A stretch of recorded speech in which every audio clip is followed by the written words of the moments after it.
ka hura te hiringa matua o rua te wānanga, ka hura te hiringa matua o rua te mahara. Kia tūwhera mai ai te whare wānanga o Pāri People, kia hui ai te ora, kia hui ai te māramatanga, hui e, tai ki e. Kia ora, ko mihi ngā rangi tēnei, e mihi atu nei, e mihi atu nei. Welcome to Pāri People, funded, brought to you by the Public Interest Journalism Fund. Well, it's Tuesday the 5th of April, and we have a lot to discuss, but we're going to start today with te kaupapa matua o te wiki, and that is the passing of Dr. Moana Jackson. Last week, Aotearoa lost one of our most esteemed intellects, advocates and treaty experts after a long battle with cancer. I kind of feel like Moana gave us the words to describe our decolonisation process and so much more. So, Tau, I mean, how have you reflected on Moana's passing? Yeah, other than being sad, you know, and that sort of personal respect, I think Moana he taught us what colonisation was in his world, you know, and he was able to explain it. Not a lot of people know or understand what he was talking about, but he was able to put it into those sorts of words that you could understand and that you can resonate. And so it is a sad day. That you know that it's like the loss of a major influence on society. Yeah.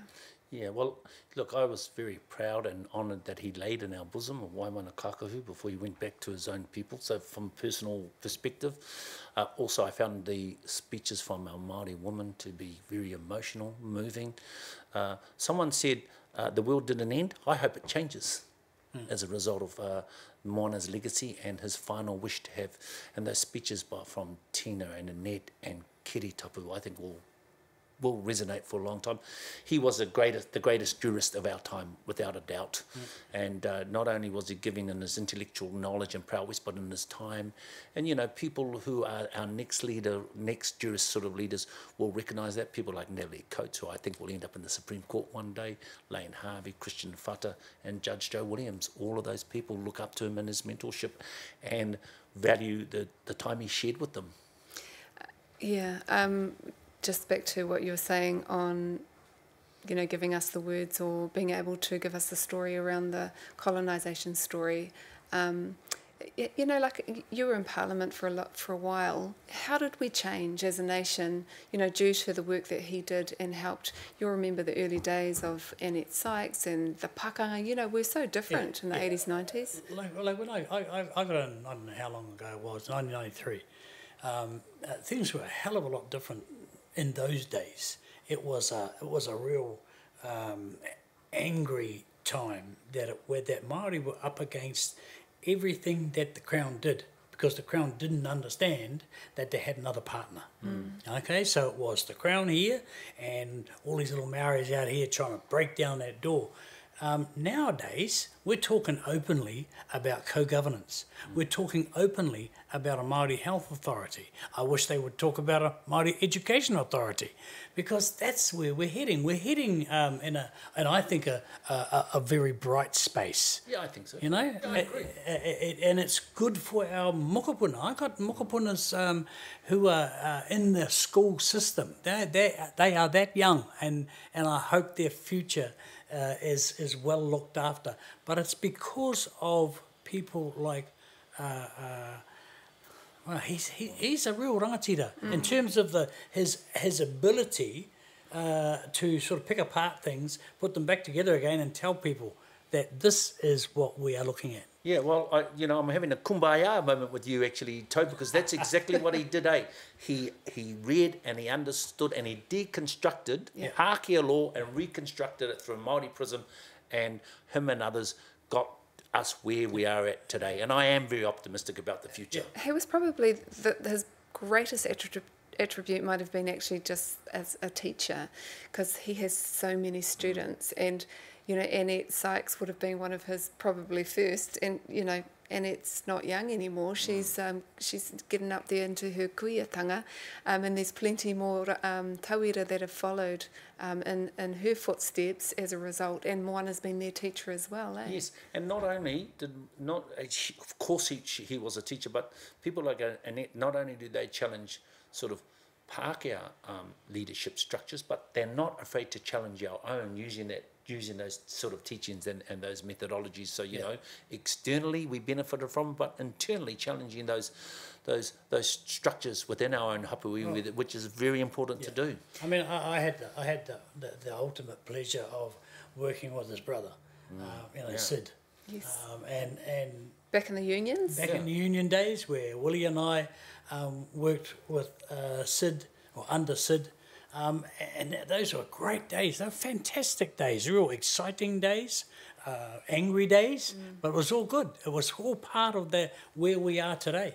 And if it hadn't been for people like Moana and Sid and Hana, and you know, all of them, across the board. Absolutely incredible whānau. I reckon that if you, just a sort of an external sort of analysis, Sid Jackson was the Malcolm X, Moana Jackson was the Nelson Mandela, but in terms of their approach. Let's not forget that in the same week that Moana passed away, his sister-in-law, June, That's right. passed away as well.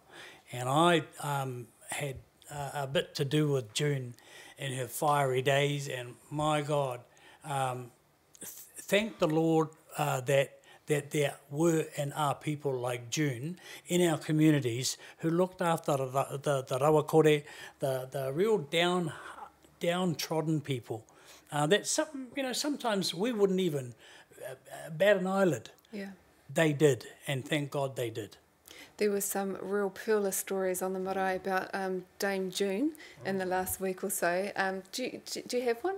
Yeah, I do, and, you know, quite a personal connection, because our Auntie Margaret was her 2IC for many years, Margaret Green, and I just say this, we're very, you know, our Auntie Margaret and my other uncles that were involved in our whare, they're very staunch in their tūhoitanga, but what happened is that Manukau Urban Māori Authority and our Western Honi Waititi Marae, they gave us a sense of being in the urban environment that we actually benefited us in terms of our tūhoitanga.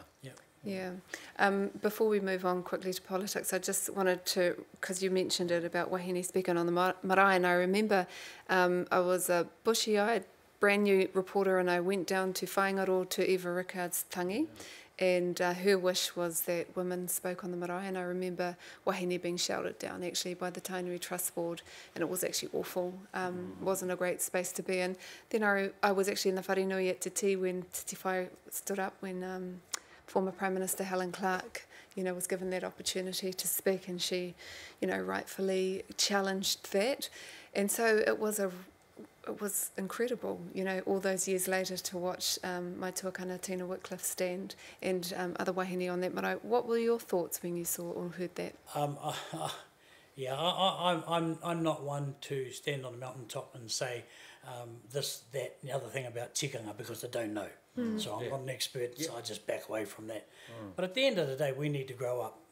Honestly, if you cannot stay in 1840, you just can't, not with anything.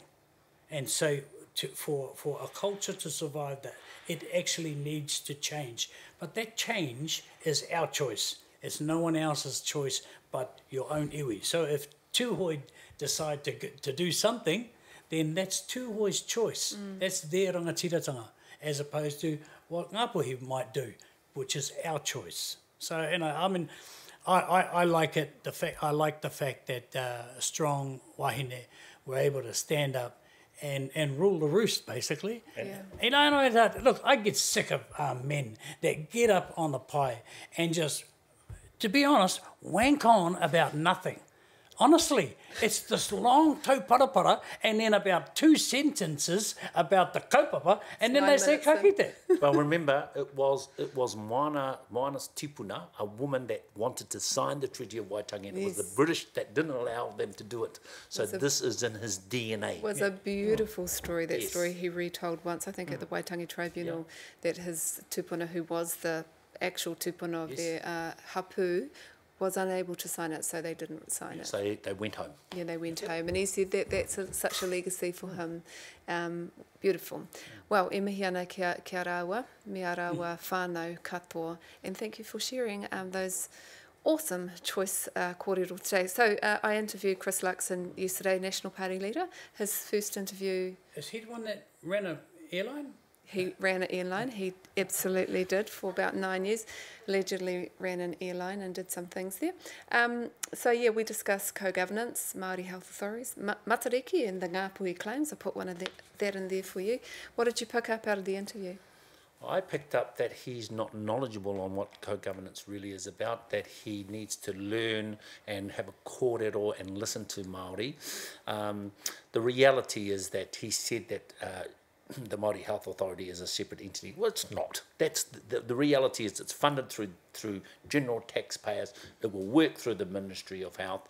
Here is the simple reality. The current health construct has not benefited Māori, hasn't benefited Pākehā, hasn't benefited the taxpayer. So let's just simply try something new. And I think it was just more talk from a similar perspective. But you know what? He's about winning the next election, just over a year away. This will resonate with a large part of Middle New Zealand, and I think that's who he was talking to. If any of us, the three of us, know about separate systems in Parliament, it'll be you. You've been a Minister of the Crown. Is that a separate system? You know, if it comes from under... So you have Health New Zealand, you have the new Māori Health Authority, which still comes... They're both Crown entities, right? Yeah. To call it separatist is a nonsense. Because you still got a minister in charge, end of story. You still have a cabinet who's in charge. You still have a prime minister who's in charge. You know, so the call that it's separatist, to have a separatist system would mean that you would have to have a separate government, a separate tranche of funding for it.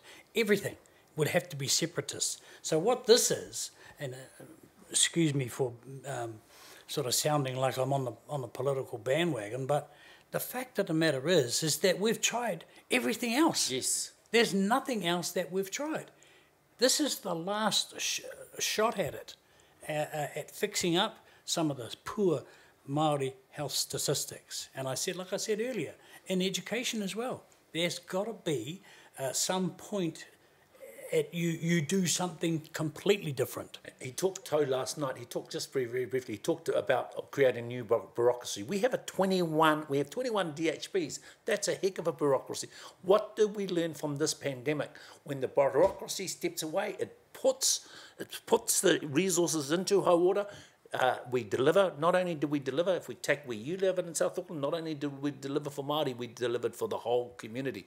So actually it shows that this works. He says that, there's been no change under this government, but do you think that's fair given that the Health Authority hasn't actually really kicked off? Well, it's taken a long while to get there, and I'm a little bit frustrated that it is taking this long, and I hope that what they can do is they can get it up and running, because if it's not entrenched, it's very easy to sort of pick it apart if Labour isn't head of the next coalition government. I just think that there's plenty of other things to do. Yeah, a little bit slow, a little bit too long, but it looks like it's going to be done. He himself rambles off all of the health inequities, in fact corrected me over the 7.5 years, not just 7 years, and says that we cannot wait any longer. And he's right, because literally lives are at stake, Māori lives are at stake, but we've waited 182. So what's his plan? Yeah, what is it? Did you hear any? But his plan is to go backwards. More of the same. His plan is to go and do more of the same. Yeah.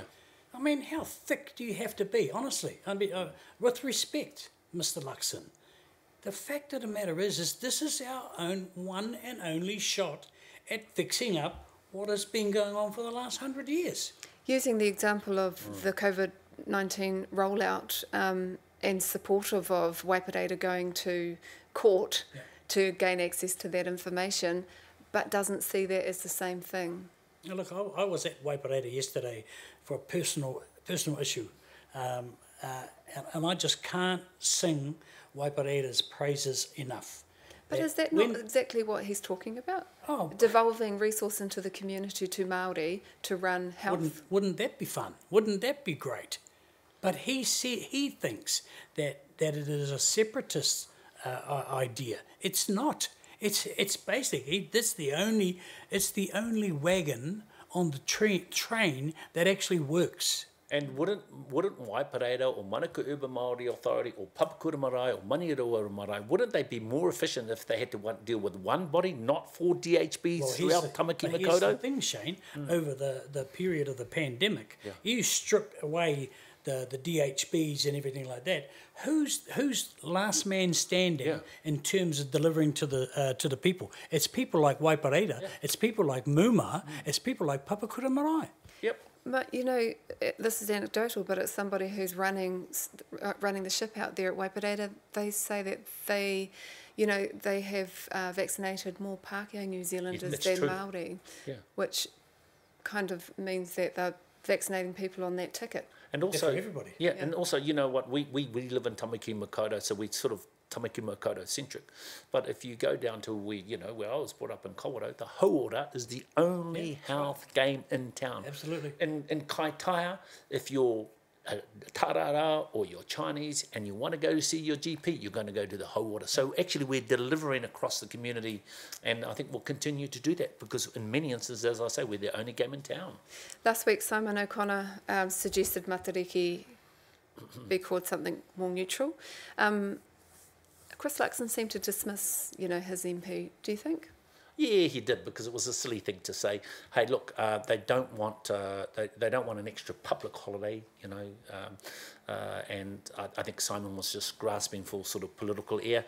Hey, we're going to have Matariki holiday on the 22nd of June. I think it's going to be celebrated for the first time, commemorated. It's here, and it's here to stay. I think once it's entrenched, they aren't going to be able to pull it back.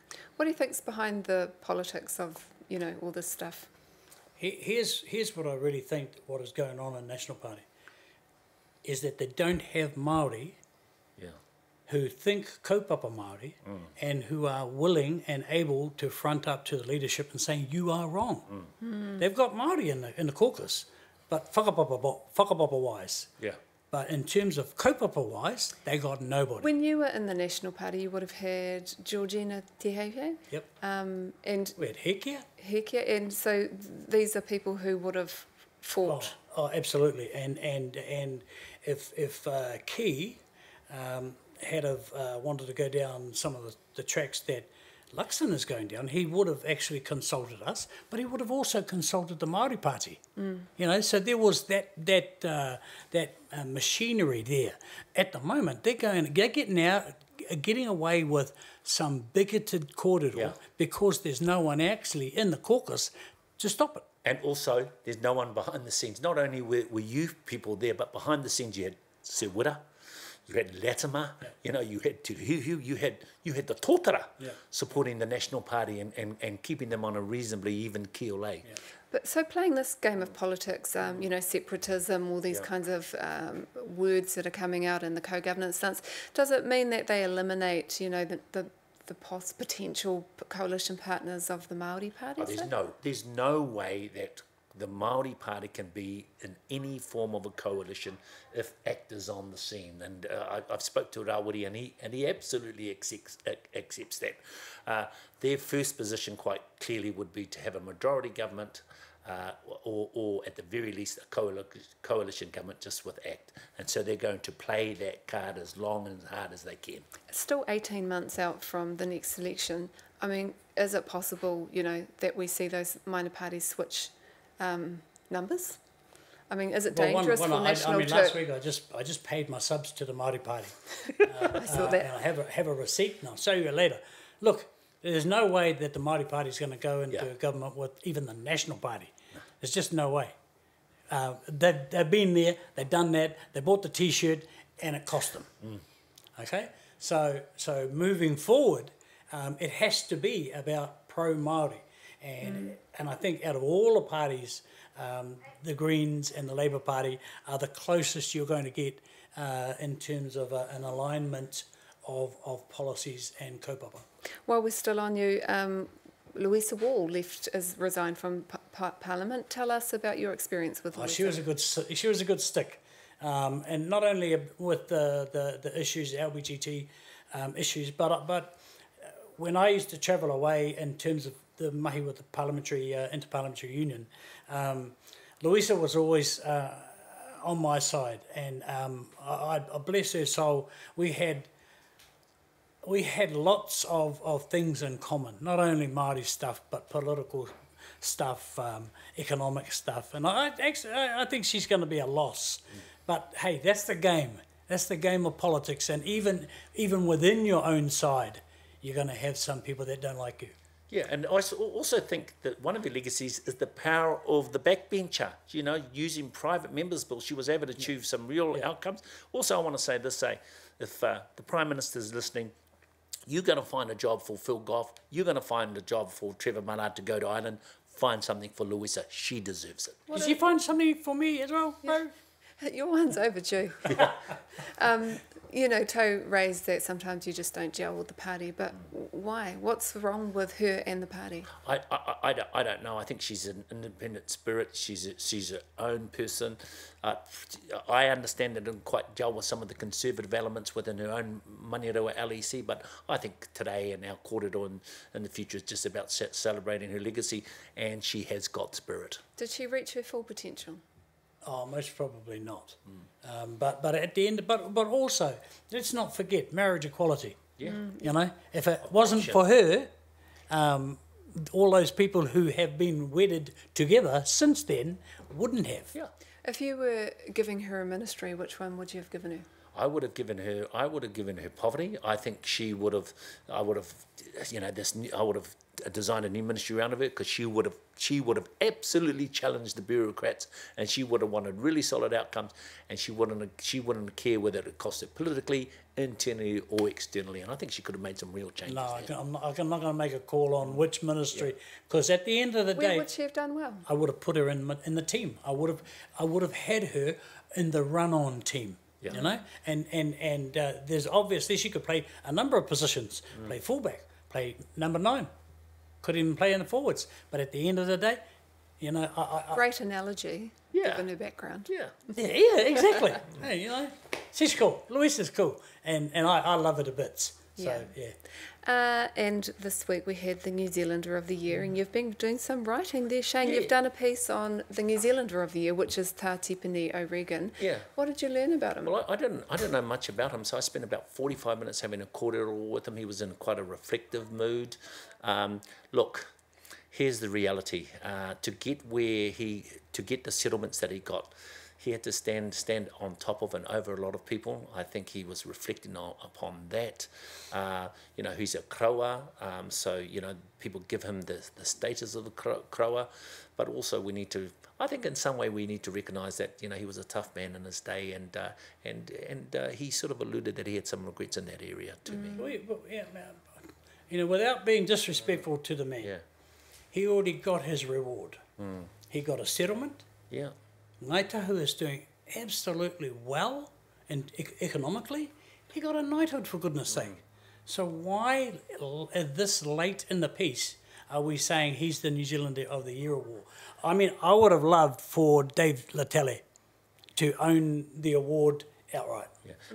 Or Dame Heniwehi Mohishi. Yeah. In the but the thing is that Māori did really well. I mean, if you look at some of those winners, and definitely the nominations and the finalists. The 3 finalists were Heniwehi, Tepene and Lisa Carrington. All 3 are nation builders, and I think that's why he was. But they dames. They were knighthoods. But I think that rather than, because, you know, last year was Susie Wilkes.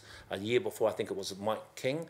I think that this was about nation building and over a period of time. And I think they got their rewards. I think we need a little bit of healing right now, and I think nation builders is what we need.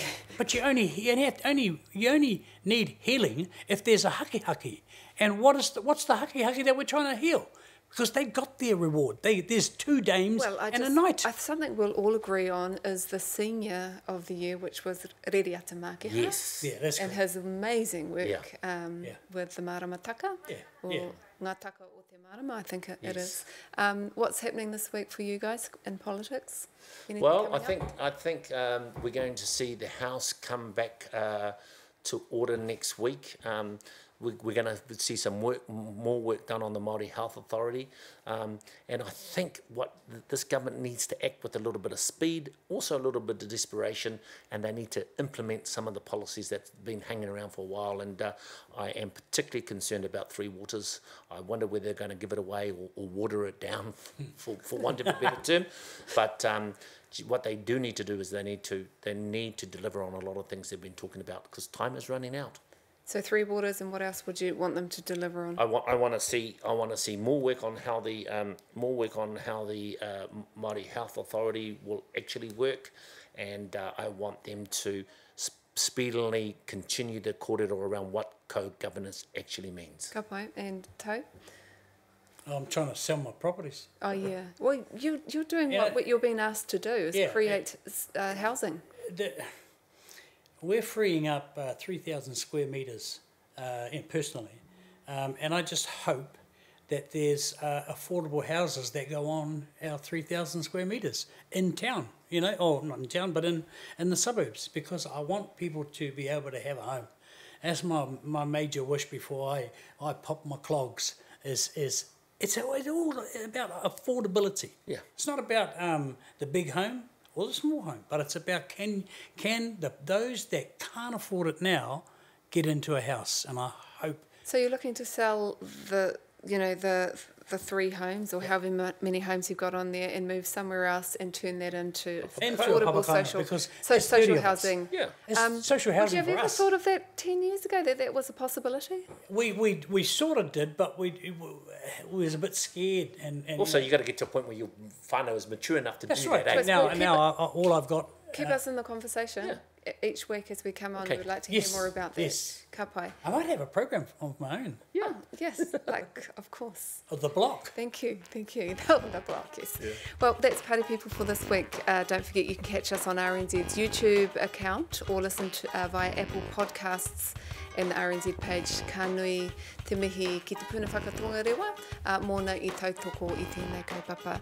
Ka te ki konei ka whakahokia te Māori o tēnei whare wānanga ki tōna iho matua.